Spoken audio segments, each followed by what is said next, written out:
A gente tem um dado que 1 a cada 5 crianças sofre algum tipo de violência sexual. Uma a cada 5. Então é um 20%. Dado muito relevante, 20%. Eu conheço muitas pessoas que trabalham com isso, mas ninguém tem a resposta melhor do que a igreja. Porque a igreja, além de ela poder trabalhar na prevenção, poder cuidar daqueles que já sofreram algum tipo de abuso, a igreja consegue também reduzir o número de abusadores. Porque a igreja que carrega a mensagem da castidade, a igreja que carrega a mensagem da pureza sexual, a igreja carrega a mensagem contra a pornografia. Nenhum lugar do mundo você vai ver isso sendo tão enfatizado como um problema, como é feito na igreja. O que você diria, algumas orientações práticas assim pros líderes, pras igrejas, pros ministérios infantis? Seguinte, deixa eu te falar uma coisa muito legal. Quem tá nos ajudando com esse episódio que você tá assistindo é a hashtag. E a hashtag é uma escola que vai te ensinar sobre tecnologia, sobre inteligência artificial. Vamos ser sinceros, todo mundo fala sobre isso, tá todo mundo falando sobre IA, a inteligência artificial, mas quem de verdade sabe usar? Sabe usar para organizar várias coisas na vida, para organizar várias coisas no trabalho e até mesmo no ministério. E olha que legal, vai ter a jornada de inteligência artificial da hashtag. É um evento que é totalmente gratuito. Vão ser 4 dias de aula, sempre às 19h30, de 2 a 5 de fevereiro. Então tá chegando. Como é gratuito, a hashtag fez um lote especial para todo mundo que é aqui do canal Jesuscop. Então, a gente quer compartilhar com você essa ferramenta poderosa para a sua vida. E aí não vai ser só ChatGPT. A maioria de nós abre lá o ChatGPT, faz umas perguntas, mas olha só, vai aprender sobre Gemini, sobre Gamma, Notebook, LM e várias outras ferramentas combinadas que você pode fazer aí coisas poderosas. Então, beleza? Vai ser já nessa semana essa jornada e você não pode perder. Vão ser 4 dias para aprender de verdade sobre inteligência artificial. Então, se você não quer ficar para trás de tudo que está acontecendo no mundo aí e aprender a usar essas ferramentas de forma poderosa, eu quero te indicar participar deste evento, beleza? O link tá aqui na descrição, faz a sua inscrição e participe. Fala, galera! Jesuscop, Douglas Gonçalves por aqui para mais um Jesuscop Podcast. Que alegria! Segunda-feira, 10 da manhã, sempre tem um episódio fresquinho. Nós estamos aqui, trabalhando. Eu vou entrar de férias, mas nós temos questão de deixar tudo pronto para não falhar uma segunda-feira e você poder sentar à mesa com a gente aqui, ter esse tempo de comunhão, de testemunho, de conversa, de aprender. Eu estou muito empolgado para nossa conversa de hoje, porque nós vamos falar de um assunto primordial, muito importante. Então, assim, de verdade, assim que eu começar a falar do assunto, eu quero que você comece a pensar para quem que eu vou enviar isso aqui, porque literalmente nós podemos salvar vidas nesse processo, salvar pessoas de serem profundamente marcadas. Então, provavelmente você vai se identificar com esse podcast e a gente pode trabalhar em favor de salvar muitas crianças aí, tá? Então, enquanto você está ouvindo, pensa para quem que você vai mandar esse link aqui, para qual grupo você vai mandar. Eu tenho certeza que vai ser poderoso, beleza? Então vamos embora, podcast de hoje.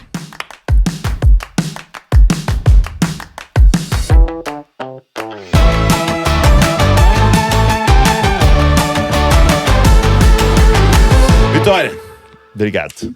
Eu que agradeço. Você tá aqui.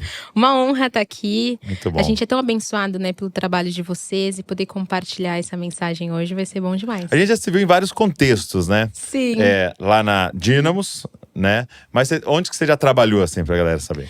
Olha, nas igrejas a gente passa por diversas igrejas, São Paulo, Brasil. Graças a Deus, o Senhor tem expandido, assim, essa mensagem que é muito importante, né? Sim. A gente também faz esse trabalho nas escolas. Tem a Editora Vida também, que propiciou aí alguns encontros pra gente. Então, em todas as frentes que a gente pode, a gente busca trabalhar na defesa da infância. Legal. Essa é a nossa causa. E aí, ela trouxe pra mim aqui, essa caixinha aqui, que é um kit, chamado Pare. Olha só. E é um livro, tá? Um jeito cristão de ensinar prevenção. Então, a Vitória tem dedicado a vida dela, né? Ela e sua família dedicado a vida para falar sobre a prevenção do abuso infantil. Como é que fala sobre isso? Como é que conversa sobre isso? Como é que aborda esse assunto? E tem aqui também um kit, depois a gente vai falar mais sobre ele, tal, com algumas formas lúdicas de você falar. Daqui a pouco eu quero que você fale mais sobre ele, explicando o que é isso. Mas eu queria começar perguntando para você como é que esse assunto começa na sua vida? Por que queima isso tão forte no seu coração? Olha, essa pergunta é muito legal, porque eu cresci na igreja. Então, venho desse contexto, eu tive aquela fase meio conturbada, sabe? De quase me desviar ali. Qual idade? Tava com 17 para 18. Então, essa entrada na faculdade, tava com dúvida em coisas. Nunca abandonei a igreja, nunca deixei a fé. Mas aquela fase de desilusão que a gente tem. Ainda assim, sempre trabalhei em projetos missionários, projetos com crianças. E lidando na comunidade com as crianças, a gente lidava com diversas situações de abuso. E na igreja, quem já teve experiência, né, de estar talvez numa área ali de cura e libertação, de aconselhamento, você começa a conversar com as pessoas, você chega em algum abuso que aconteceu na infância e adolescência. Eu e a Val estávamos na igreja ali com os meus pais, eram os pastores, o meu pai começou a ter, assim, contato com essa mensagem do discipulado e tal. E era engraçado que não era uma coisa tão falada. No contexto que eu estava, né, de Assembleia de Deus, tal, não se falava tanto desse discipulado mais 1 a 1. Aí, eu e a Val começamos a discipular os jovens. E eu lembro da Val, principalmente, discipulando as meninas. E ela falou, Douglas, de 10 meninas que estou discipulando, 9 tá relatando Meu Deus, algum é bem assim. tipo de trauma relacionado a abuso na sua infância, né? E aí, a gente ficou meio em choque dessa realidade, assim, né? E isso começa a aparecer justamente quando a pessoa cria coragem de falar, na juventude, às vezes depois do casamento já, porque tá lidando ali até relacionado à sexualidade, à vida sexual do casal, sofrendo muitas consequências por conta de traumas da infância. E o que aconteceu na minha mente? Eu via tudo isso, pensava, meu Deus, isso aqui é horrível, eu quero ajudar essas pessoas. Então tá. A gente, como igreja, consegue ajudar orando, aconselhando. Tem o trabalho terapêutico também, que é muito importante. Só que a pergunta que ficou na minha mente foi: será que a gente só vai chegar depois que o abuso já aconteceu? A gente não consegue fazer nada antes? Foi aí que começou a minha jornada com a prevenção. Entendi. É trabalhar antes do abuso acontecer. Não é que a gente vai acabar com o problema do mundo inteiro, mas se a gente pode evitar um caso, se a gente pode evitar 2, a gente tá evitando várias coisas lá na frente, não só aquele abuso. Então foi assim que essa jornada começou. Minha oração foi: Pai, eis-me aqui. Eu sei que o Senhor não só pode, como quer salvar essas crianças. Exato. Muito bom. Então você começou a fazer trabalhos sociais, se envolver com trabalho com as crianças e perceber esse padrão, isso acontecendo com frequência, né? Exatamente. E aí veio um convite para servir um instituto, comecei a trabalhar. E aí foi aí que começou a minha jornada, por exemplo, com palestras mesmo e aulas. Por quê? Aí eu cheguei num outro ponto, né?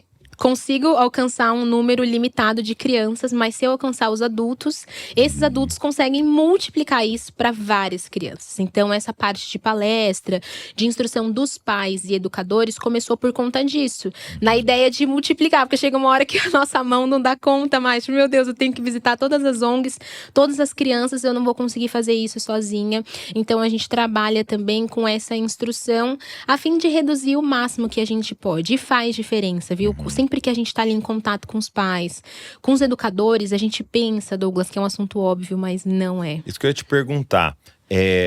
Quando você vai dar a palestra, tal, os pais, tal, eles ficam meio assustados, assim, quando você abre qual é a realidade do que tá acontecendo? Ou a galera meio que sabe o que tá acontecendo? Em partes, você vê que alguns ficam muito assustados porque não tinham noção da realidade. Você começa a apresentar os dados. Então pensa o nosso contexto Brasil. Fala um pouco dos dados pra gente. Pra gente ter uma noção. O Brasil hoje é o 2º país no mundo inteiro em exploração sexual infantil. Sério? Então, segundo, a gente só vai perder para Tailândia. Exploração é quando envolve algum tipo de recompensa. A gente vai ter casos, por exemplo, que acontecem aqui no Brasil. Eles falam de 60 crianças sumindo diariamente. Você não sabe o paradeiro dessas crianças. Diariamente? Exatamente. Você não sabe onde essas crianças foram parar, se é tráfico sexual, tráfico de órgãos, algum outro tipo. Isso é mais comum do que a gente imagina. É claro que não é o que vai tomar as manchetes o tempo todo. E aí a pessoa, ela fica assim… Ainda mais isso que é quando acontece real. Norte, Nordeste, Exatamente. cidades de extrema pobreza, não aparece no noticiário. Aparece quando some alguém aqui em São Paulo. E posso te falar… Pega o contexto, por exemplo, de Marajó, que veio muito forte nos últimos anos, algumas denúncias. Eu estive lá. O que acontece muito, por exemplo? Boa parte das crianças, elas não têm registro. Então pensa que seu filho nasceu, ele nunca foi registrado, ele não tem um RG, ele não tem um CPF. Se essa criança sumir, no cadastro nacional ela sumiu? Não. Pro cadastro, nosso pro registro… Estado é como ela não existisse. Ela não existe. Uau. Então, a gente tem diversas camadas. Esse é um ponto. E a pessoa pensa, isso aí tá muito distante de mim. Pode parecer distante, mas aí a gente tem o abuso. Que aí os dados também são muito alarmantes. Até porque a notificação, ela acontece no máximo em 10% dos casos. 90% dos casos… é o cálculo. É o cálculo. Isso a Childhood já confirmou diversas vezes, essa taxa não muda. 10% é o que a gente tem no máximo de notificação. Porque o abuso, ele gera muita vergonha, medo. A vítima, por mais que ela seja certa, o abuso, ele aprisiona a mente, ele aprisiona o coração. Tanto que muitas pessoas, elas vão conseguir relatar quando elas já estão adultas. Às vezes já casaram, os pais nunca souberam daquilo que aconteceu. Ela vai fazer uma releitura do que aconteceu, né? E perceber… Muitos não sabiam nem dar esse nome, né? Não sabiam. E muitas crianças não sabem que estão sendo abusadas, de fato. A gente traz isso para os pais quando a gente está ali na palestra. Muitas crianças sofrem um abuso e não sabem que é abuso porque não foram ensinadas. Exato. Elas têm aquilo como um padrão. Muitos perfis abusadores, eles vão falar que é uma brincadeira, que é um carinho, porque que é o que fica entre eles. Quando você fala essa palavra, né? A gente está sempre relacionando… vem na nossa mente a questão do estupro, né? Que é aquela violência e do machucar e tal. E o que não é a realidade na maioria dos casos, né? Exatamente. Então, a criança nem sabe o que está acontecendo. Até porque o perfil abusador, e é até interessante falar isso, eu sempre vou usar, gente, o termo perfil abusador, porque a gente tem que tirar da nossa mente que abusador é só homem. Tem muito disso, que só homem abusa e que só menina é abusada. Isso não é verdade. Os dados comprovam pra gente que não, qualquer pessoa pode ser um potencial abusador. A gente não tem cara pra isso, não tem um perfil, não adianta a gente tentar traçar ali, geralmente tem essa idade, não. Pode ser mais velho, mais jovem, preto, branco, rico, pobre, não tem uma classe específica. O abusador, ele pode estar em qualquer lugar e pode ser, inclusive, também praticado por mulheres, né? O perfil abusador, ele quer o quê? Um abuso recorrente. Nem sempre ele vai fazer algo que vai machucar fisicamente, deixar ali um hematoma, porque afastaria. Aí a criança nem vai precisar fazer uma denúncia. Qualquer pai minimamente cuidadoso vai perceber, né? Exatamente, que tem um machucado. Até quando acontece de passar algum tipo de infecção sexual, isso vai aparecer. A maior parte dos casos não são assim. Começa com abuso através de falas, um toque que ele não é tão agressivo, por isso que a criança ela fica também tão confusa. Eles sabem exatamente como manipular a mente da criança, como prender ela nessa situação. Nós temos hoje também o agravante digital. Que o abusador, ele entra na sua casa sem nunca ter te visto pessoalmente. E ele pode estar ali, sentado dentro do quarto, casa dele, com seu filho, sem precisar sair da casa dele. Então, nós precisamos abrir realmente os olhos das pessoas para isso, né? É paradoxo que a gente tem vivido, né? Porque você vê os pais, de certa maneira, protegendo os filhos daquilo que talvez não deveriam proteger. E eu vou explicar o que eu quero dizer com isso. E expondo os filhos de uma forma absurda. Então, por exemplo, eu não deixo meu filho… subir numa árvore, eu não deixo meu filho ir na grama, eu tenho medo da picada de aranha e não sei o que. Não pode pegar no facão ali e cortar o graveto, não pode pôr fogo ali no negocinho. Não que é o que a gente sai pra alguns lugares que a criança vai morrer de todos os vírus. De todos os vírus e tal. Não vou na igreja 6 meses com meu bebê, porque… E aí, de repente, eu dou um celular, um iPad, um negócio pra ele ter exposto ao planeta, né? Você sabe que esses dias eu vi algo que eu achei muito interessante. A pessoa estava fazendo um comparativo, né? De anos atrás, crianças eram usadas em propagandas de cigarro. E hoje a gente olha para coisas como essa e a gente pensa, meu Deus, como que dava um cigarro na mão de uma criança? Você lembra que tinha um cigarrinho de chocolate? Para nesses dias. Exatamente. Aí pegava a criança, usava para isso, que era uma coisa…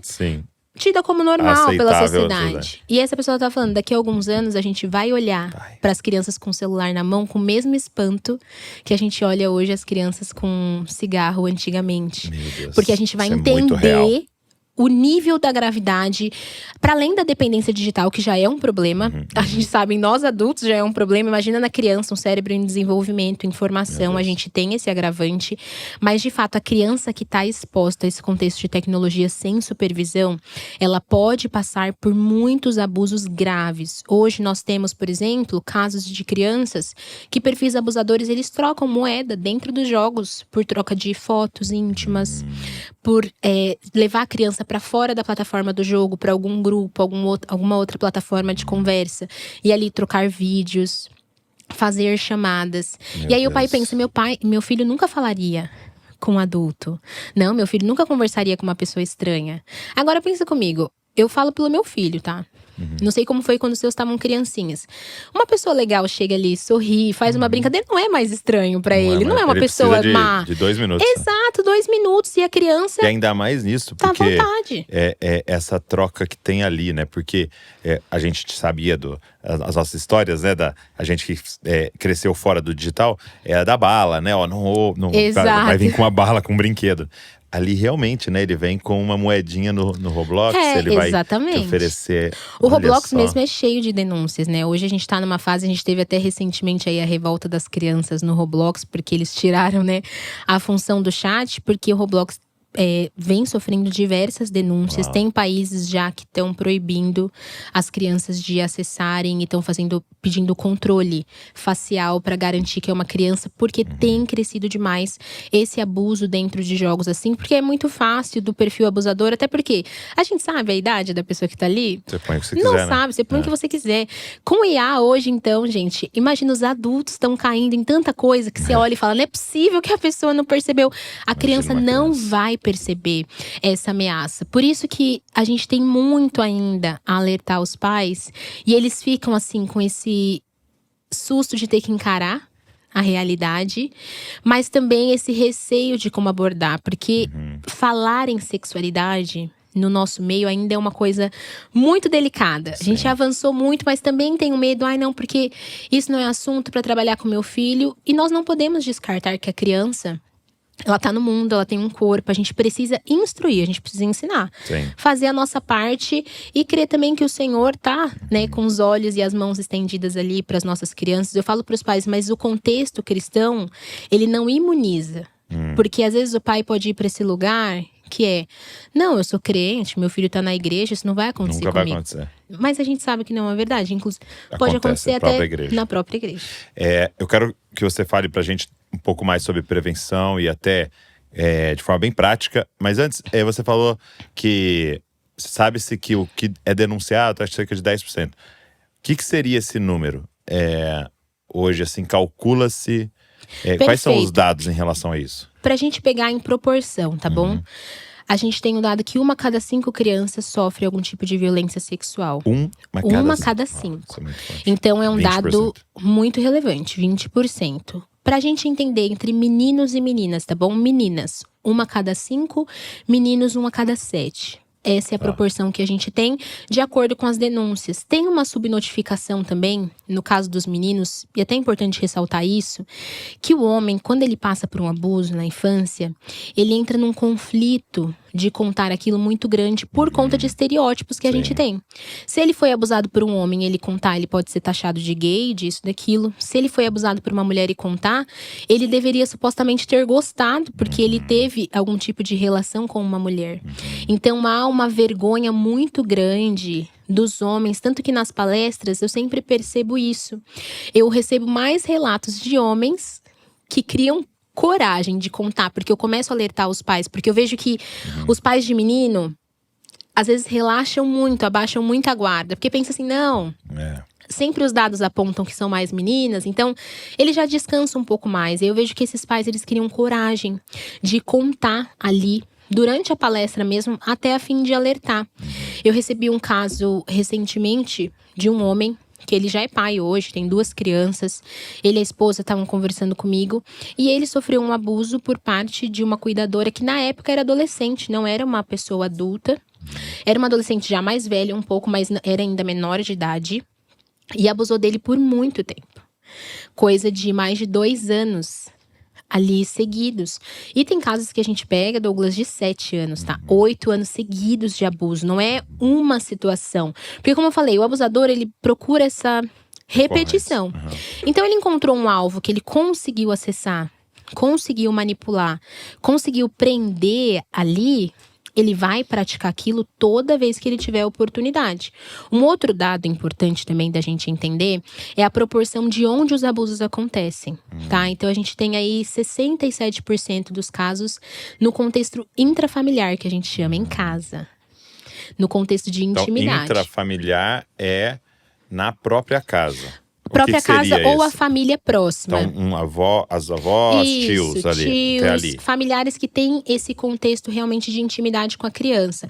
Ou pessoas que às vezes não têm o laço sanguíneo, mas são pessoas que estão ali, estão nesse contexto de intimidade. 67%. 67%. A gente tem quase 70%, é muito alto, porque as pessoas às vezes pensam assim, que é sair onde na baixa rua, a guarda, né? Exatamente, sair na rua, no parque, tudo isso pode acontecer, claro que pode. Mas em casa, infelizmente, é onde mais acontece. Justamente por esse motivo que você citou. É onde a gente relaxa, onde a gente baixa a guarda, onde a gente fica assim. E eu vejo até, Douglas, é chato falar isso, mas as pessoas, elas têm dificuldade de desconfiar de quem elas amam. Porque é difícil. Você vai desconfiar de quem você ama? Tem uns casos que falam assim, parece que tá todo mundo vendo, e só a mãe, o pai ali que não está vendo. E a gente lida com algumas situações quando envolve pessoas muito próximas, às vezes até o próprio pai. Enfim, avô, avó, tio. Gera um desgaste na família inteira quando isso é relatado. Muitas crianças, inclusive, não contam com esse medo. Vão contar já adultas, porque sabiam na época que se contassem quando aconteceu, teria uma guerra na família, né? Podendo dar até morte mesmo. Porque é uma situação, imagina, você recebe que alguém que você deu confiança, abriu tua casa, abusou de um filho seu. Qualquer pessoa perde a cabeça num contexto como esse. Então a criança, até recebendo ameaças ali do próprio perfil abusador, ela se sente muito presa de relatar. Por isso que é muito importante o pai, ele observar e ter barreiras claras de segurança, independente da pessoa. E tem que explicar, olha mãe, olha pai, não é que eu desconfio de você, a gente só tem alguns cuidados básicos para que, independente da pessoa, isso seja um cuidado da criança. Exemplo, não importa quem seja, a gente não expõe a nudez da criança. Não importa se tá o avô, se tá a avó. Vai se trocar, vai ser num lugar privado, vai ser dentro do banheiro, dentro do quarto. Porque a criança, ela vai entender que, independente do contexto… Ela tá entendendo, né? Ela tem um padrão, ela tem um protocolo a seguir. E isso guarda a gente, inclusive, nesse contexto doméstico. Você não precisa ficar ali limitando demais, porque eu sei que é chato, às vezes, você colocar alguns limites em familiares. Mas se você já tem esse protocolo com todo mundo, ninguém fica chateado e você protege a criança, que é o mais importante. A gente precisa guardar. Porque como a gente falou lá no início, um abuso não é só a violação sexual, que já é gravíssima, mas ele vai gerar impactos por toda a vida. Ele vai atrapalhar a vida escolar dessa criança, ele vai atrapalhar essa criança quando ela se desenvolver para o mercado de trabalho, vai atrapalhar um futuro casamento. Marcas tão profundas que realmente é só a mão do Senhor que alcança esse lugar. E você está falando, né, que 67% é ali dentro, né, de casa. Então, uma coisa que eu percebo é essa confusão interior na pessoa do que é amor, né? E imagina, você tá vivendo ali uma situação abusiva de alguém que supostamente, no seu imaginário, te ama. E que te dá carinho, mas faz aquilo ali. Então, você imagina que depois, lá na frente, você vai entender pessoas ficando expostas a situações tão adultas, expostas a situações tão terríveis que você olharia e falava, por que você tá… Mas porque na cabeça dela é uma confusão tão grande. Exato. A se submeter, então, né? Mas isso não é amor? Né? Eu entendi que isso é amor, né?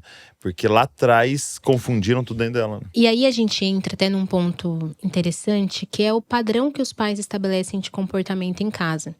Eu tava até comentando isso hoje nas minhas redes. Por exemplo, hábitos como pais que às vezes ficam nus a qualquer momento dentro de casa. São hábitos que vão sendo normalizados na mente da criança. Porque veja bem, foi o que você falou. Papai e mamãe me amam muito. Se papai e mamãe fazem isso e me amam, se outra pessoa que me ama também fizer isso, tá ok. Eu vou perceber como um ato abusivo? Dificilmente eu vou perceber.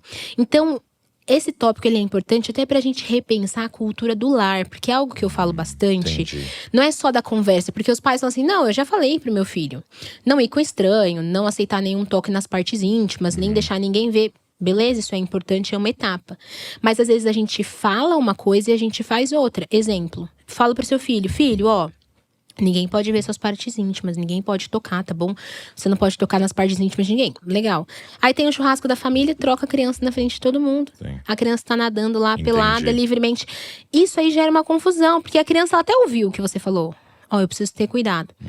Mas você tá falando uma coisa e na prática… acontece outra coisa. E o que a gente tem na formação do imaginário? É muito mais o que a gente vive na prática do que o que a gente fala. O que a gente fala tem um peso e uma importância, mas o hábito do dia a dia, ele é o que conta para estabelecer padrão na mente da criança. Por isso que isso é tão importante. Esse conceito de privacidade, essa seriedade em proteger, em guardar. Porque são esses detalhes que lá na frente podem levar essa criança já adulta a se submeter. Exatamente, se submeter a situações de exposição e achar que tá ok. Normal. Esses dias eu entrei no quarto, né, do Davi, e aí ele tava falando com um amigo, né, no FaceTime ali, assim, no vídeo, né, em ligação. E aí, esse amigo, é alguém um pouquinho mais novo, falou assim, e aí você leva um susto, né, porque ele falou assim, que parte do meu corpo é essa? Aí você viu aquele tipo de coisa que tá… Sabe aquele segundo que você gela, assim? Aí ele, é meu nariz, né? Tipo assim, né, beleza, ele tava no rosto assim, né? Aí isso aqui é meu nariz, tal. O outro tava falando, meu filho, né? Aí eu parei os dois, falei, ó, e na ligação mesmo, ó, deixa eu falar uma coisa. Nunca brinque com partes do corpo, né? Em vídeo, em ligação, Perfeito. Nunca brinque em partes do corpo, tal. Você dá aquele jeito pra ficar estabelecendo um padrão. Era o nariz, ele tava brincando ali, né? Então você poderia falar, não, tá tudo bem, mas se isso vai pra qualquer outra coisa, isso é o que você falou. São brincadeiras que normalizam, né? Isso, que normalizam. Você vê que a gente tem, por exemplo, brincadeiras que alguns adultos fazem com criança, eu falo muito isso com os pais. Falo, olha, tem hora que você vai ter que ser chato, mas você vai ter que corrigir. Porque o teu filho tá percebendo e esse adulto precisa ter clareza que você tá ali olhando. Então brinca, por exemplo, com as partes íntimas da criança. Isso era muito comum em algumas famílias antigamente. Então, o pintinho não sei o quê. Olha como tá crescendo, olha o bumbum dela. A gente tem que evitar esse tipo de brincadeira, porque pode parecer algo inocente, às vezes é um comentário. Eu até falo pros pais, na maioria das vezes a pessoa é só sem noção mesmo, não é nem que ela tá com o perfil abusado. Exatamente. Não necessariamente é isso. Mas ali a gente tá dando um recado pra criança, seu corpo é importante. Então a gente não faz esse tipo de brincadeira com o seu corpo. É um recado pra pessoa e também pro nosso filho. Porque às vezes a criança se sente desconfortável. Igual essas brincadeiras de namoradinho, a criança fica super desconfortável, ela não tá feliz com aquilo. A gente precisa pôr esse limite, eu não faço esse tipo de brincadeira com meu filho, não tá na fase. A criança, ela vai se sentir o quê? Nossa, meu pai me viu. Isso mostra para os nossos filhos que a gente tá ali, Isso é grande, né? Isso é importante, né? Exatamente. Agora, partindo de uma coisa mais prática, quais são sinais de que uma criança está passando por isso? O principal sinal é a mudança de comportamento. Como assim? Eu sei que parece vago, mas é o pai que realmente conhece a criança que ele vai perceber. E são mudanças bruscas, tá? Porque obviamente a criança está sempre mudando, mas você percebe ali algo muito grande. Então, por exemplo, casos práticos. A criança ia bem na escola, estava se desenvolvendo, às vezes não era nem que era nota 10, mas estava cumprindo o seu papel, fazendo tudo direitinho. De repente, ela tem uma regressão muito grande. Foi uma mudança brusca. Você pega um bimestre, as notas… É isso. O pai precisa perceber, opa… Pode até não ser um abuso, mas é sinal de que algo tá fora do lugar. Hoje a gente vive numa correria tão grande que os pais não olham mais no olho do filho, não sabem mais se o filho mudou. Tanto que eu falo, olha, a educação sexual, ela começa na mesa. Se a gente não consegue perceber quando nosso filho tá triste, quando ele tá magoado, quando ele tá feliz ou quando ele tá pensativo. Se a gente não percebe isso, a gente também não vai perceber sinal de que um abuso está acontecendo. Outra coisa que é comum, mudança nos hábitos alimentares. Então a criança comia bem, de repente, ou ela não quer comer mais nada, ou ela pode ir para um extremo de compulsão. Sempre extremos. Vai ser algo marcante. Eu falo que o corpo fala, mesmo que a criança não fale verbalmente, o corpo fala. Outra coisa que é importante perceber, dormia bem. De repente, essa criança começa a ter muito pesadelo. Começa a acordar muito perturbada ali, assustada. Isso não é normal, independente, acontece, né? também de urinar, né, Ana? Exatamente, já tinha passado dessa fase, volta a ter a fase do xixi na cama. Tudo isso o pai precisa pensar. Tô falando que teve esse sinal que foi um abuso? Não necessariamente, mas aponta para um lugar disfuncional. Precisa observar bem. Outra coisa que os pais ignoram. A criança que ia num lugar, por exemplo, sempre ficava feliz. Então, vou na casa da vovó, sempre curtiu. De repente, ela começa a chorar. Não quero ir hoje. Ela não vai falar o que está acontecendo lá. Mas ela pode dar esse sinal, não quero ir hoje. Ela fica triste, tem criança que fica até doente no dia. Sabe que vai dar febre. Aparecem algumas manchinhas no corpo, porque são esses sinais psicossomáticos, né? Que aparece que a criança ela não consegue verbalizar. Porque, infelizmente, na maioria das vezes a criança não vai conseguir contar. E para contar, depende do que a gente tá falando também de um bom relacionamento. Você tem convivência com teu filho conversa mesmo com você? Porque às vezes a gente não tem isso e espera que o nosso filho conte a coisa mais constrangedora do mundo. Dele. Exatamente. Nada pode ser pior na infância do que isso. Então a criança só vai contar se ela tiver, assim, muito à vontade e convicta que ela vai ser ajudada. E talvez uma das práticas de maior prevenção seja o desenvolvimento desse diálogo, né? Porque uma das questões também é que essa questão do abuso, ela é muito progressiva, né? Muito pouco provável que em um dia, da primeira vez que conheceu aquele adulto ali e tal, vai acontecer. Ela é progressiva, né? Então, se você tem um diálogo aberto e lá no início já é falado, né? É estranho, ele falou isso pra mim, achei estranho que ele me chamou pra sentar no colo, sabe? Exato. Qualquer tipo dessas conversas. Então, esse diálogo aberto, ela é E até deixar claro pra criança que ninguém vai ser mais importante do que ela. Porque o que a criança pensa? Poxa, essa pessoa é muito amiga da minha mãe. Essa pessoa é muito importante. Como que eu vou contar uma coisa ruim? Minha mãe não vai acreditar. Então, a gente precisa deixar claro pros nossos filhos que independente da pessoa, o nosso filho é o nosso tesouro. Filho, o que você contar, eu vou acreditar em você. Eu vou estar aqui, porque infelizmente a gente lida com alguns casos. E dos piores que eu já tive que tratar, foi justamente quando a pessoa contou e os pais não acreditaram. Ou não interviram. Isso aí destrói mais, porque pior do que uma pessoa te abusar é o teu pai te abandonar diante dessa situação. Tua mãe te dá um descrédito num caso que você precisava ser ouvido, acolhido, sabe? Precisava de realmente um abraço ali que faz tudo por você, e muitas vezes isso não acontece justamente por envolver pessoas do convívio, pessoas às vezes de autoridade, que a pessoa fala, não, jamais essa pessoa faria isso. E a grande verdade é que a gente nunca sabe quem do nosso lado pode ser um perverso sexual. Por quê? Pensa comigo. Uma pessoa tá viciada em maconha, uma hora ela vai dar sinais. Você vai sentir o cheiro. Você vai sentir o cheiro, vai ter alguma mudança ali no corpo. Enfim, crack, a mesma coisa, sei lá, qualquer outra droga. Você vai perceber esses sinais. Agora, você consegue saber quem do teu lado tá viciado em pornografia? Não consegue. Você não consegue saber quem do teu lado é um perverso sexual. E isso tem começado cada vez mais cedo. As pessoas hoje consomem pornografia como nunca antes na história, até pela facilidade que a gente tem com o contexto digital. Então a gente pensa que a gente conhece as pessoas, mas na verdade a gente não conhece, porque não dá pra saber. Ela não vai deixar cheiro, ela não vai ter marca, ela pode ter um emprego estável, uma família, ter tudo em ordem, você pensar que ela nunca faria isso. Tá, às vezes até numa posição religiosa, às vezes, porque a gente já lidou com situações assim. Eu nunca esqueço, a primeira palestra que eu dei foi porque aconteceu um caso na igreja, uma pessoa que tinha ali um cargo já há 25 anos. E houve um flagrante, depois, obviamente, outras situações apareceram. Sempre, né? Porque uma veio à tona e aquelas que não tiveram coragem antes se posicionaram também depois dessa situação. E eles procuraram para palestra, para instrução dos pais, porque foi um choque muito grande para a igreja. A igreja lidou da forma correta, assim, houve toda a denúncia, polícia, tudo que tinha que ser feito. Mas é o que eu falo, a gente não sabe quem pode ser. Por isso que esse cuidado, ele é tão importante. E por isso que a gente precisa também, e é até esse ponto que pra mim a igreja é sensacional. Eu falo que eu conheço muitas pessoas que trabalham com isso, mas ninguém tem a resposta melhor do que a igreja. Porque a igreja, além de ela poder trabalhar na prevenção, poder cuidar daqueles que já sofreram algum tipo de abuso. A igreja consegue também reduzir o número de abusadores, porque a igreja que carrega a mensagem da castidade, a igreja que carrega a mensagem da pureza sexual, a igreja carrega a mensagem contra a pornografia. Nenhum lugar do mundo você vai ver isso sendo tão enfatizado como um problema, como é feito na igreja. Porque, infelizmente, a pessoa que tá com uma visão secularizada, a pornografia é ser adulto, deixa a pessoa ver, ela é adulta, faz o que ela quiser, ela não tá fazendo mal pra ninguém. A pessoa não tem a visão, a profundidade moral que a gente tem sobre o assunto. E da escalada que vai acontecer pra chegar nisso, né?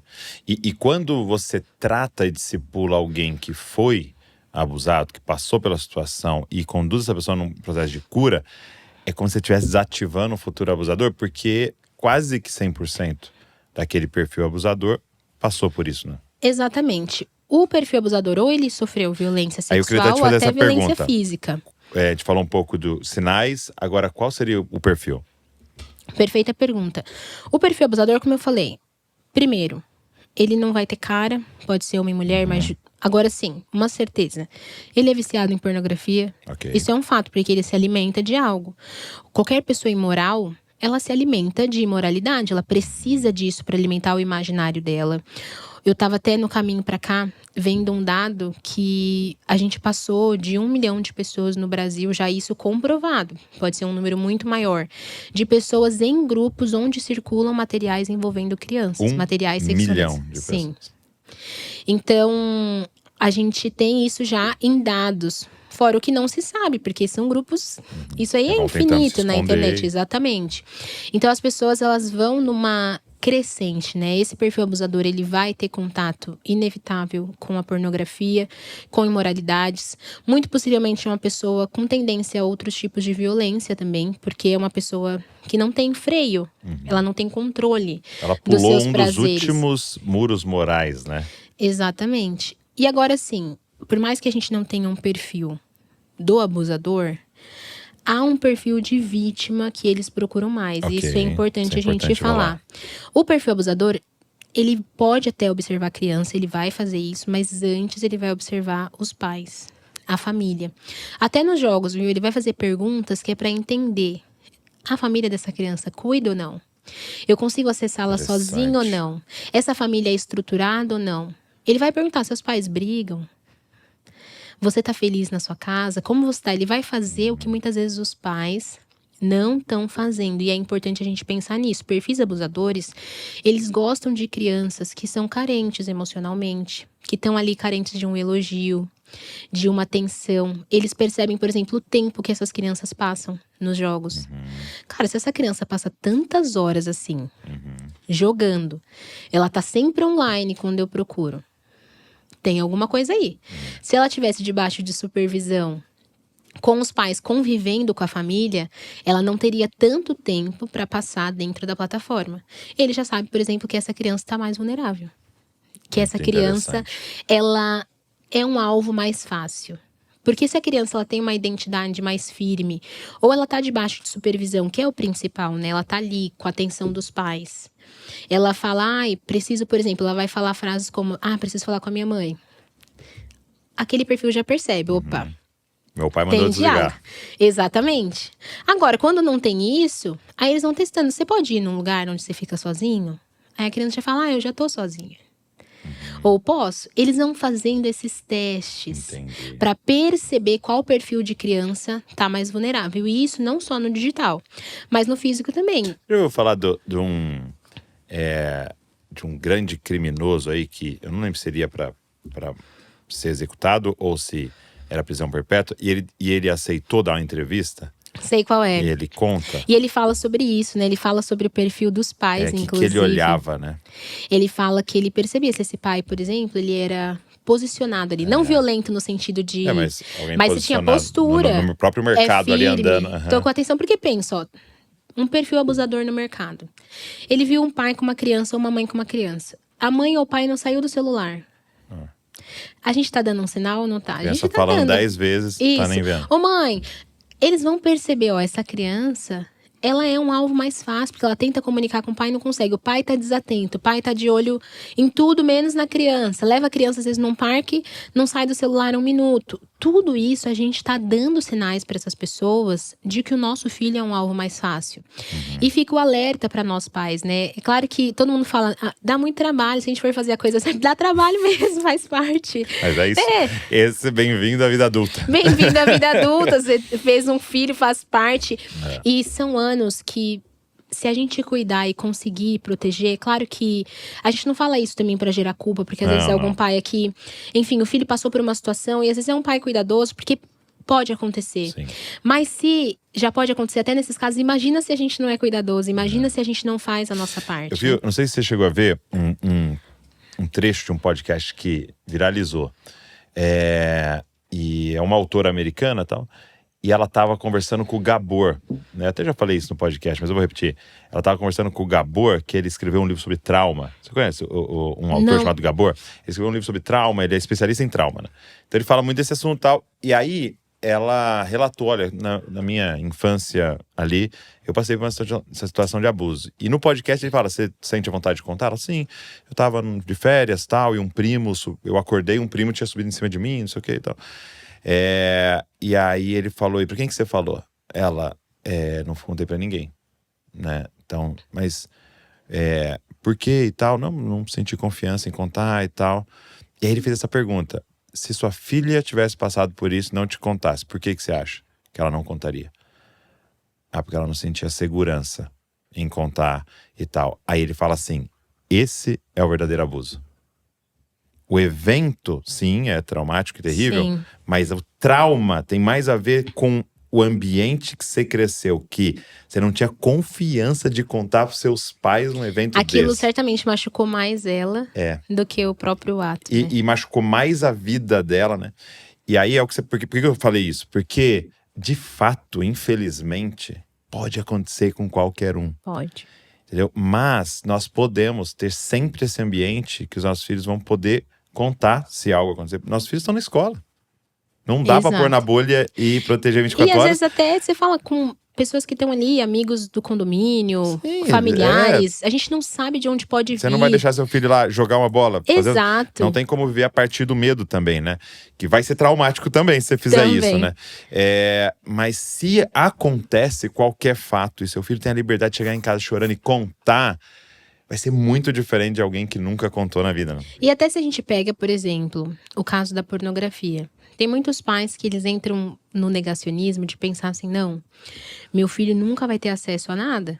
E a verdade foi o que você falou, seu filho tem amigos, pode ser que vai virar ele o celular pra ele, que ele nem sabe o que é, ele clicou no link, ele nem queria ver. Você sabe que tem uma pesquisa que ela fala da idade de acesso, né, das crianças à pornografia. Então, eles fizeram uma pesquisa com jovens ali de 15 a 19 anos.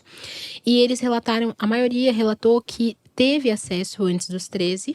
E que esse acesso, o primeiro acesso, foi acidental. Em que sentido? Até alguns que chegaram ali ao vício, eles não começaram procurando aquilo. Foi um link que recebeu, ou assim, mostrou uma imagem, aquilo gerou uma curiosidade na minha mente, mas não foi que eu busquei esse acesso de cara.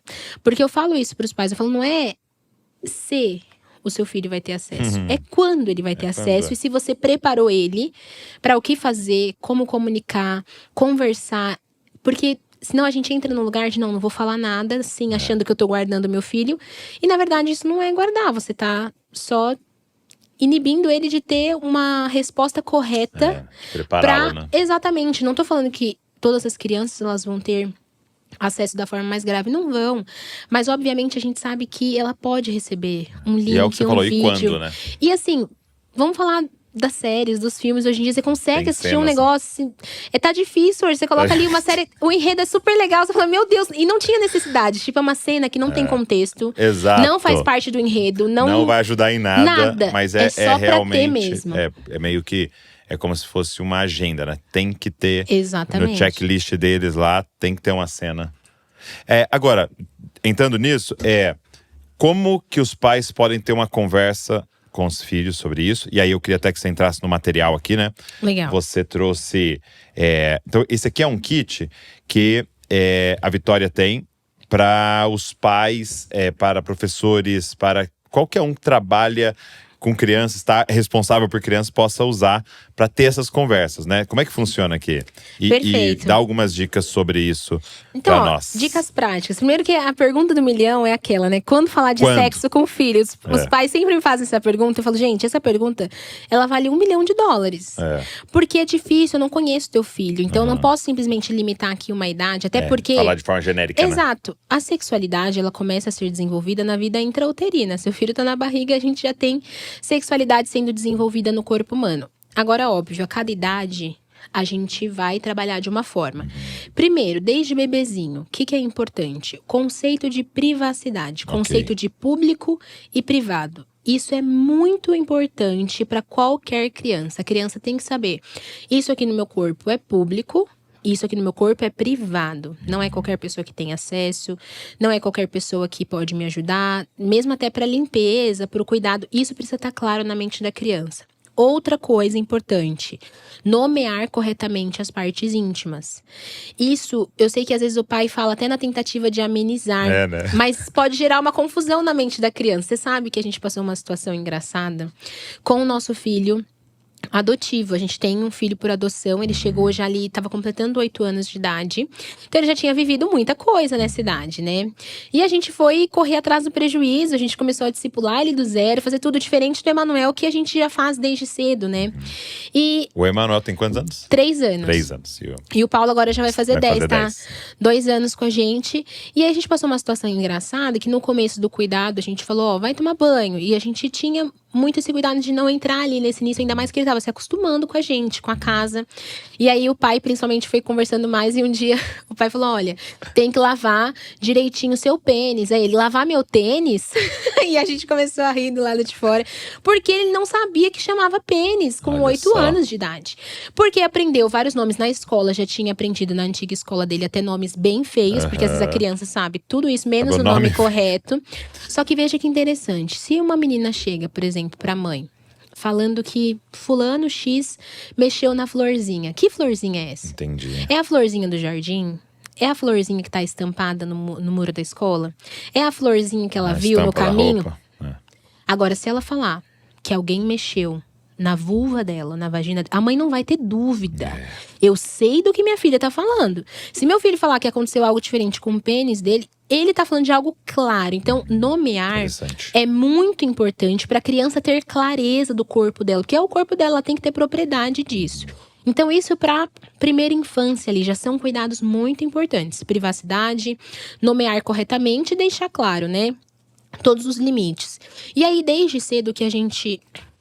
pede também para os pais instruírem sobre os toques permitidos e não. A gente usa esse recurso do semáforo do toque que a gente deixa no nosso kit, tanto para pais como para educadores. A ideia aqui, ele é um jogo lúdico, então isso aqui sai e cola várias vezes para você dar uma aula, mostrar para o teu filho e falar, filho, ó, tem áreas da nossa vida, do nosso corpo, aliás, que é verde, tá liberado. Então você dá um toque ali, um aperto de mão, tá brincando, você chuta às vezes sem querer no futebol. Isso aí tá tudo certo agora. Tem áreas que são áreas privadas.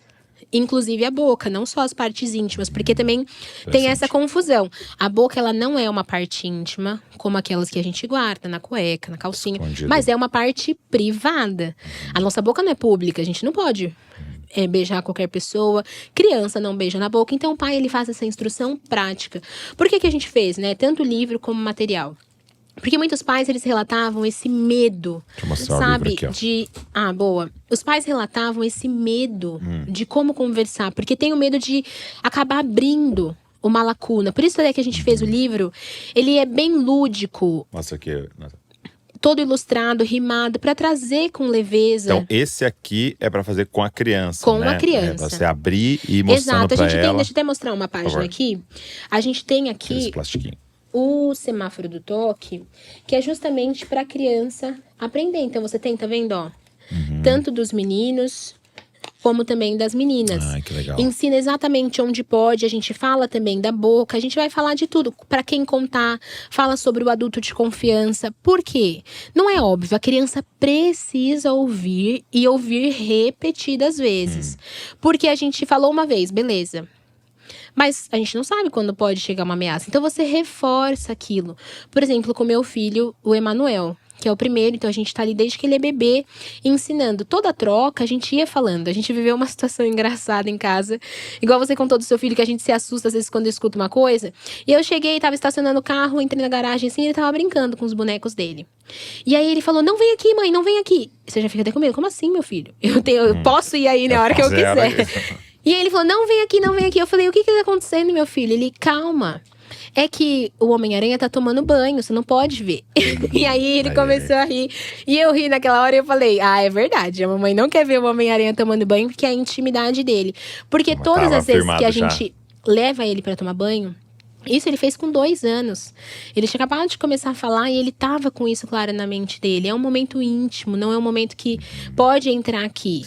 E é interessante que eu tava vendo um vídeo e aí a mãe falava assim, olha, meu filho de acho que 5 anos, ele fez essa caixinha aqui e ele falou que é uma caixinha íntima que ninguém pode abrir nunca. Deixa eu ver o que ele colocou aqui. Lógico que talvez ela não deveria gravar um vídeo sobre isso, né? Mas aí ela abriu e falou, guardou não sei o quê, e foi mostrando. E aí, era interessante que nos comentários tinha muita gente falando assim, poxa, você violou a privacidade dos seus filhos. E não sei o quê, você não deveria abrir essa caixinha. E é interessante isso, né? Porque aí você quer dar uma privacidade onde você não deveria dar para uma criança de 5 anos, porque… Exatamente. Você não tem que ter nada privado dos seus pais. Seus pais podem olhar o que quiser, pega o celular, vê tudo. Até porque esse conceito de segredo é muito complicado, Exato. né? E às vezes expõe onde não deveria expor, né? Então Exato. assim, a gente tá vivendo uma inversão, né? A gente fala até sobre isso de segredo aqui no livro também, porque os perfis abusadores, geralmente, eles usam essa artimanha de pedir, falar, é um segredo nosso. Isso aqui é só entre eu e você. Então, criança não tem segredo com os pais. Não tem segredo. E um outro ponto que as pessoas confundem muito hoje em dia, e eu vejo até nessa pauta, eu conheço muitas pessoas que trabalham nessa pauta da prevenção, e quanto mais melhor, obviamente. Mas às vezes por influência de algumas correntes da psicologia, ou por não ter essa moral cristã tão clara, são pessoas que se opõem à disciplina, à correção dos filhos, porque falam que isso vai violar ou trazer uma ameaça para a mente da criança. E, na verdade, se as coisas são feitas corretamente, com equilíbrio, não vai atrapalhar o trabalho da prevenção. E é importante a gente falar isso, ainda mais aqui, porque a gente está falando com um público cristão, e eu sei que a gente, às vezes, recebe conteúdo de outras pessoas, e os pais cristãos, eles ficam confusos. E eu sempre falo essa importância da disciplina até para as compulsões sexuais. Porque uma criança que ela não é disciplinada no sentido de desenvolver autocontrole, domínio próprio, quando chegar a fase, por exemplo, de ela lidar com a masturbação, com a pornografia, ela não vai conseguir lidar com aquilo, porque a gente não preparou lá atrás. Porque aí o pai fica… Ela podia ter prazer no joguinho quanto ela quisesse. Ela não ouve não, ela não tem limites, porque a gente acaba entrando nesse equilíbrio hoje. Por ter vindo de uma geração, às vezes, de muita tirania na criação, os pais, eles vão pro extremo, não, porque isso aqui é abusivo, isso aqui viola a intimidade do meu filho, mas a gente tá falando de uma criança de 5, 6 anos de idade. Não sabe decidir ainda. Ele não sabe decidir. E aí, foi como você falou. O que a gente deveria fazer, a gente não faz, que é justamente impor limites claros, e a gente quer dar intimidade pra criança onde ela não deveria ter. Exato. Você tem que saber o que teu filho conversa, não tem isso. Seu filho é um adolescente, é uma criança, você pode sim ter acesso a tudo na vida dele. Ele tá debaixo do teu teto, ele é teu filho, isso é uma proteção. A gente tem uma política em casa que acende o celular e todo mundo é igual. Porque é pra todo mundo poder tá ali e pegar o celular deles a qualquer momento, ou direto. A Val pega lá, dá uma olhada, olha nos… Agora, a gente deu pra eles só maiores, né? Então agora eles têm. E aí a gente dá uma olhada e tal, pra que não haja, né? E isso é proteção. A criança, ela sabe que… E já adolescente, né, no seu caso… Que ele tem pessoas que estão ali por ele. Isso é importante porque… A gente sabe que fases que a gente viveu na nossa adolescência, de tentações, tudo, se a gente tivesse tido mais supervisão, ou às vezes um olhar atento, poderia ter evitado algumas coisas. Ter sido melhor ainda, né? Todo mundo pode arranjar um jeito de esconder qualquer coisa, mas se a gente faz a nossa parte, com certeza a gente vai minimizar os danos, né? Isso é muito importante para todos os pais. E a gente vai diminuir lá na frente também problemas na vida dos nossos filhos, não só sexual, mas de relacionamento, de tudo. Porque às vezes não é só sobre o abuso, né? Uma exposição sexual, mas outras conversas também. E essa questão que a gente tá falando aqui, talvez uma palavra-chave de tudo que a gente tá falando é limite, né? E, poxa, como as pessoas têm sofrido por não aprenderem a colocar limites, né? E aí a gente pode ir para outros campos. Por exemplo, você vê pessoas que assumem 300 coisas na igreja. e tá lá morrendo de burnout, não sei o quê, mas porque não aprendeu, você pode falar não. Exato, e tá tudo bem, tá isso tudo bem. Saudável pra sua mente, pra sua vida.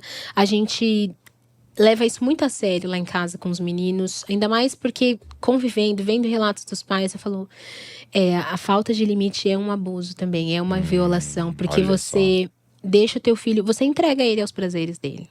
E não tem castigo pior, a gente olha na própria palavra. Isso é um juízo, entregar a própria vontade. A mãe do John Wesley falava, né, a Susana Wesley, que um trabalho do pai e da mãe é cooperar para a conversão e salvação do filho. E principalmente nesse sentido, né? Você aprender submissão, né? Você aprende submissão aos pais, porque é o que você vai fazer com Deus, né? Você aprende a obediência, porque é o que você vai fazer com Deus, né? Você não obedece o pai que você vê. Você vai obedecer a Deus que você não vê, né? Eu penso muito nisso. Tem hora que eu olho assim, às vezes a gente fala aquele não que dói. Porque tem não que a gente dá pros filhos que dói, né? Você fala assim, poxa, eu fui meio chato aqui. Mas eu começo a pensar, o Paulo agora já vai fazer 10 anos. Daqui a pouco ele vai entrar nessa fase de adolescência. E eu penso, cara, esse não vai ajudá-lo lá na frente. Ainda mais com os anos que a gente perdeu, né? Faz quantos anos que você trabalha com essa temática? Com a temática da prevenção, já há aproximadamente 7 anos que a gente começou. Ficou mais intenso nos últimos 5 anos, que aí eu passei a dedicar realmente quase que full time para isso. E de forma informal, desde a minha adolescência, porque a gente fazia nas EBFs, escolas de férias da igreja, sempre trabalhando essa temática, tentando instruir as crianças, né, sobre isso. Então já tem uma caminhadinha boa. E de que maneira o processo de adoção te fez olhar ainda mais para isso e tal? Ou o processo de adoção mexeu com alguma coisa em relação a isso? Mexeu comigo no sentido assim. Eu falo muito para os pais, né, da importância desse vínculo, dessa intimidade, para o filho se sentir seguro de contar alguma coisa ou para lidar com os desafios dele, para confiar na gente. E é um desafio pessoal que eu tenho. A gente tá nessa fase. Sempre a criação do vínculo, ela vai sempre sofrer alterações com o tempo. Imagina, você não convivia com aquela família, do nada você convive. Eu tenho um novo pai, uma nova mãe, como que eu lido com isso? Graças a Deus, assim, o nosso filho, ele é muito amoroso. Ele recebeu não só a gente, mas o evangelho. Ele recebeu a palavra de Deus, que pra gente foi a maior alegria, obviamente, nesse processo de evangelizá-lo também. Mas eu vejo um desafio pessoal meu, que eu sempre paro para refletir nessa questão do vínculo. Minha oração, assim, Senhor, me ajuda a acessar o coração dele, a ter o coração dele, para que, independente do que aconteça, ele possa relatar. Ele já tinha, graças a Deus, assim, nunca havia passado por nada extremo, mas já tinha sido exposto a algumas coisas por conta, enfim, do antigo contexto. E a gente lida pouco a pouco com ele disso. Eu fico feliz todas as vezes que ele conversa, ou às vezes procuro o pai, pergunta alguma coisa, eu falo, bom, e até esse mérito eu dou mais pro pai do que pra mim, então o pai manda muito melhor que eu nisso. Nessa parte realmente da conversa, do vínculo, isso é muito importante. Então me desafiou ainda mais, porque eu já recebi uma criança mais velha e antecipou as conversas que eu ainda não tinha tido, né, com o Emanuel, exatamente, né? Que era mais novo. Então foi uma prática boa aí que a gente recebeu em casa. E daqui a pouco chegou Timóteo. Nosso terceiro menino, falei, por enquanto só cueca em casa. Só homem. Pelo menos eu continuo a rainha da casa, tá tudo bem pra mim. Mas vamos pro terceiro menino, Timóteo tá vindo aí, graças a Deus. Legal. E eu queria, caminhando pro final, que você desse também algumas dicas para igrejas, né? Então, a igreja, a gente tem esse olhar que seria o lugar de cura, de libertação e tal, mas é um ajuntamento de pecadores, né? Exatamente. E o que você diria, algumas orientações práticas assim para os líderes, para as igrejas, para os ministérios infantis? Perfeito. Primeira coisa, instrução dos pais. Ter esse processo de discipular o pai e instruir, não só no sentido de pai, ore com teu filho, leia a Bíblia com teu filho, faça o devocional, isso é muito importante. Mas lembrar que a criança, ela é corpo, alma e espírito. E a educação, a formação, ela é integral. Ela é o ser inteiro, né? Então eu diria que esse é o primeiro ponto. Não abandonar esse acompanhamento das famílias, porque os pais estão perdidos, Douglas. Os pais estão perdidos. Hoje a internet traz tanta informação e às vezes muita informação furada. E o pai acaba não fazendo o que deveria fazer. Esse é um ponto. Do nosso lado de ministério infantil, ter ali um processo de prevenção com as crianças. Eu recomendo que trimestralmente, pelo menos, seja aplicada uma aula, uma explicação, porque muitos casos são relatados na igreja ou na escola, porque lembra que a gente falou lá atrás, a maioria dos casos acontecem onde? Em casa. Então, ou na igreja ou na escola, que essa criança vai ter espaço para contar. Então, a igreja precisa ser esse suporte, e não só isso, na instrução para que os casos também não aconteçam. Ter vigilância no ministério. Então, hoje é lei, inclusive, você pedir antecedentes criminais, você acompanhar quem tá ali. Exato, no Ministério Infantil, porque a gente não sabe quem tá, tem que ter conversas diretas sobre moralidade sexual, sobre perversão. E deixar claro, meu amigo, se você batalha com isso aqui, o Ministério Infantil não é o teu lugar. A gente nunca vai te rejeitar, fechar a porta da igreja pra você. É claro que, gente, não tô falando de um criminoso, tá? Se é um criminoso, vá pra cadeia. Se entregue, não é isso. Mas eu digo assim, a pessoa às vezes tem uma dificuldade, tá batalhando com a imoralidade, com a pornografia, ela abriu aquilo. Não é o lugar ideal de ela estar com criança. Porque ela pode ser tentada, ou enfim, tá num lugar onde são pessoas vulneráveis. A gente precisa ter o máximo de A gente fala, né? Você não vai pegar o alcoólatra e pôr ele pra trabalhar de barman. Exatamente, não tem sentido. Então a gente precisa ter esse zelo, ter conversas diretas, um discipulado constante com quem tá trabalhando ali com as crianças. Vigilância de câmera também, tá bom? A gente já lidou com situações que uma câmera salvou um adulto. Porque crianças sofrem abuso, crianças são violadas, mas crianças também podem mentir. Podem trazer situações… Ou falar de um jeito que parece uma coisa, né? Pode acontecer também, né? E a gente nunca fala isso pra trazer descrédito. Tudo que a criança fala, a gente tem que acreditar, ouvir, acolher.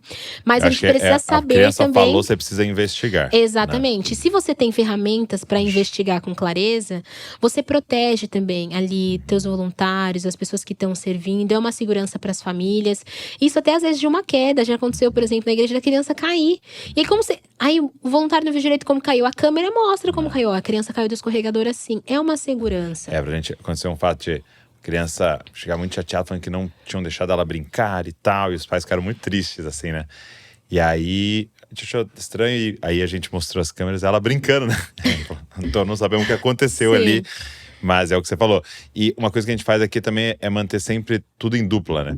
Perfeito. Então sempre nunca duas tá sozinho, trabalhando juntos, banheiro, ajuda muito, né? É um cuidado que tem que ter também de não fazer troca. Então deixar claro para as famílias. Eu estive uma vez numa igreja que eles estavam enfrentando um problema que os pais estavam ficando bravos, alguns, de serem chamados durante o culto. Durante o culto. E eu fico pensando, gente, o que é pior, né?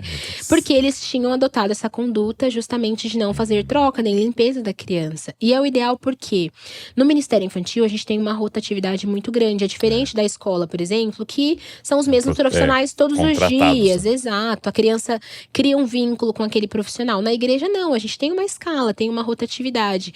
Então, essas medidas, elas são importantes. Deixar claro de como tem que ser a roupa da criança. Até falo pros pais, manda uma roupa que é fácil de abrir.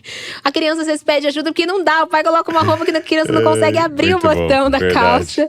E são coisas básicas, mas que a gente consegue, na prática do dia a dia, ter esse cuidado. E uma outra coisa que eu diria para a igreja é de não abandonar esse lado que só ela pode fazer. Então o governo, Douglas, ele pode estabelecer leis, a gente pode levantar governantes, estabelecer protocolos, tudo isso pessoas de fora da igreja podem fazer. Mas combater a imoralidade sexual é um papel que a igreja tem que fazer. Essa é uma missão que não há nem a possibilidade de a gente terceirizar, porque não é missão de outros campos, eles não têm a visão que a gente tem. Eles nisso estão nas trevas. Exato, e às vezes eu percebo que algumas igrejas abandonaram um pouco esse discurso. Talvez antes a gente falava um pouco mais da imoralidade sexual, e é muito importante. A gente tem dados terríveis, né, do consumo de pornografia entre adultos, às vezes incluindo até pastores. Por isso que é tão importante a gente trazer esse tema e auxiliar, porque quando você traz, os adolescentes começam a confessar e você consegue ajudar. E não só com meninos, tá? Com meninas também, muito. Porque tem isso, né, que não… vai falar de pornografia ou de moralidade, coloca as meninas numa outra sala, fazendo uma coisa aleatória, e os meninos vão falar sobre isso. Quando, na verdade, meninas também são alvo. A gente fez até uma denúncia no último ano gravíssima de literaturas que parecem super inocentes. Uma hot, né? Exatamente, a capa é rosa, a bailarina dançando. E quando você lê o conteúdo que tá ali dentro, e muitas meninas estão sendo cooptadas para pornografia através da literatura. Não é necessariamente… Viciam, né? Esses dias eu vi o relato de uma mulher contando como Deus a libertou de viciada em romances eróticos. Exato. E graças a Deus, assim, meninas têm relatado e alertado até outras, porque tá acontecendo. Os livros com hot, eles não têm, a maioria não tem sinalização. A gente tava, por exemplo, na última Bienal, eu até gravei uma denúncia lá numa loja em específico, porque não tinha identificação nos livros. Eu mostrei até alguns trechos, alguns eu falei, gente, não dá nem pra postar isso aqui, porque é muito horrível. Mas os adolescentes, assim, meninas de 12 anos, 11 anos, eu vi mães comprando. E elas conversavam assim, minha filha ama ler. Eu fui na livraria esses dias com a minha filha, e aí que eu vi a problemática, porque não dá pra saber. Aí sua filha fala assim, pai, vamos lá, eu quero comprar um livro, tá? Não tem como eu abrir ali e ler inteiro o livro. Entendeu? Diferente se fosse alguma coisa com imagem, você olha, tem uma imagem aqui. Exato. O filme dura 2 horas, você pode até assistir antes pra ver se seus filhos podem ver. Não tem como você saber. E os pais livro. Muitas vezes estão super felizes, viu? Nossa, meu filho é um leitor voraz, não para de ler. E aí eu fico, glória a Deus, assim, legal que teu filho lê, mas você sabe o que ele tá lendo? Uma dica pros pais, tá bom? Essa aqui é importante. Teu filho quer um livro? Pega o título desse livro e pesquisa no TikTok, não é Google, não é… ou TikTok ou YouTube. Você tem que ver resenha e TikTok. Se você digitar o nome do livro, já vai aparecer ali diversas pessoas fazendo resenha ou comentando. E já vai ter a tag, ou até no próprio vídeo, hot no livro tal. Pesquise isso onde os adolescentes estão. É lá que eles divulgam. Também tem uma plataforma que chama Wattpad, que eles mesmos podem escrever e é livre, é gratuito ali. Eles conseguem publicar obras e ter essa troca. Também tem muita pornografia nesses conteúdos. Então, essa é uma dica para os pais. Porque às vezes o pai coloca no Google, como você falou, não tem uma identificação. E os caras querem vender, né? Então você tem resenhas do marketing. Exato. Ele vai falar o enredo principal. Ele não vai falar que tem ali leia, uma parte, exatamente. E até esse termo que você falou, que é o termo que eles pesquisam geralmente, que é hot. Então eles não vão falar pornografia nesse livro. Esse livro é hot, ele é 18+. Então é importante os pais pesquisarem essas resenhas para ter certeza se o filho pode mesmo ou não ler aquele livro. Poxa, Vitória, obrigado. Foi muito bom. Eu que agradeço. Seguinte, gente, você que tá aqui, você pode comprar o livro, ok? E pedir o livro pra você ler junto com seus filhos, fazer esse trabalho de prevenção. Ou você que, principalmente quem trabalha com crianças, pode então pedir o kit, que vai vir o livro e vai vir também esses materiais. E aí tem até também, você falou que tem vídeos de instrução, como usar, perfeito. Né? Que quem compra o kit recebe, né? O nosso foco hoje, Douglas, tem sido muito esse, de levantar embaixadores. Então, eu deixo aqui esse convite. Você quer ser um embaixador dessa mensagem? Você entende a importância? Você convive com crianças, às vezes na tua igreja, escola, enfim, não sei qual o contexto, mas você tem acesso a crianças ou a pais. A gente tem esse projeto de embaixadores, onde você recebe o kit, também ali alguns vídeos que vão te ajudar a conversar com os pais e a ter esse tempo com as crianças de instrução prática mesmo. Todo pouquinho que a gente faz tem diferença no resultado final. Eu tenho certeza que é uma causa do Senhor, né? Não tem por que outras pessoas tomarem posse dessa pauta se a gente sabe que isso tá no coração, na mente de Deus. Ele tem levantado os filhos dele para isso. A gente tem até uma frase que na época teve aquele filme O Som da Liberdade, que chocou muitos cristãos, né? E eles estão agora numa nova produção. E uma das frases que eles usaram era a seguinte: os filhos de Deus não estão à venda. Porque é uma denúncia ao tráfico de crianças, enfim. E eu penso muito nisso, né? A gente tá falando dos filhos de Deus. Quando eu falo pros pais, não é só o cuidado do seu filho, você tá cuidando de um filho de Deus. Você tá protegendo um filho de Deus. Deus se importa com essa criança no todo, não só com a mente, o espiritual, até porque todas as áreas, né, elas estão interligadas. Então, a nossa oração é que essa mensagem, ela cresça realmente para que mais crianças sejam alcançadas, que a gente consiga reduzir números, não só de crianças abusadas, mas também de abusadores, e que a gente avance também no âmbito da justiça, que é uma limitação que a gente tem no nosso país. por parte judicial, os casos ainda não têm a relevância que deveriam, a pena que deveria. Então, um último chamado, eu acredito, importante pra gente deixar pra igreja é de não perder essa causa na intercessão, sabe? Amém. De assumir um peso de intercessão sobre isso, de orar por cura, mas também orar para que Deus levante vozes e pessoas em todas as áreas da sociedade para combater aquilo que com certeza desagrada o coração de Deus. Glória a Deus. Glória a Deus. Então, eu creio que esse pode ser um chamado para a sua vida. Talvez o Senhor já vinha falando com você sobre isso e aqui está um caminho para você se envolver. Então, eu vou deixar o link aqui do livro e vou deixar o link do kit e também as redes sociais da Vitória Reis para que você possa até ter mais acesso, saber de mais coisas e se informar ali como que você poderia ser uma embaixadora, um embaixador desta causa aqui. Lembrando que Jesus, com frequência, pegou as crianças e falou, olha, delas é o reino de Deus, deixe vir as minhas pequeninos, né? Ele causou uma revolução ali com as crianças, então é nossa responsabilidade. Obrigado, Vitória. Tamo junto, Deus eu que agradeço abençoe muito, demais. viu?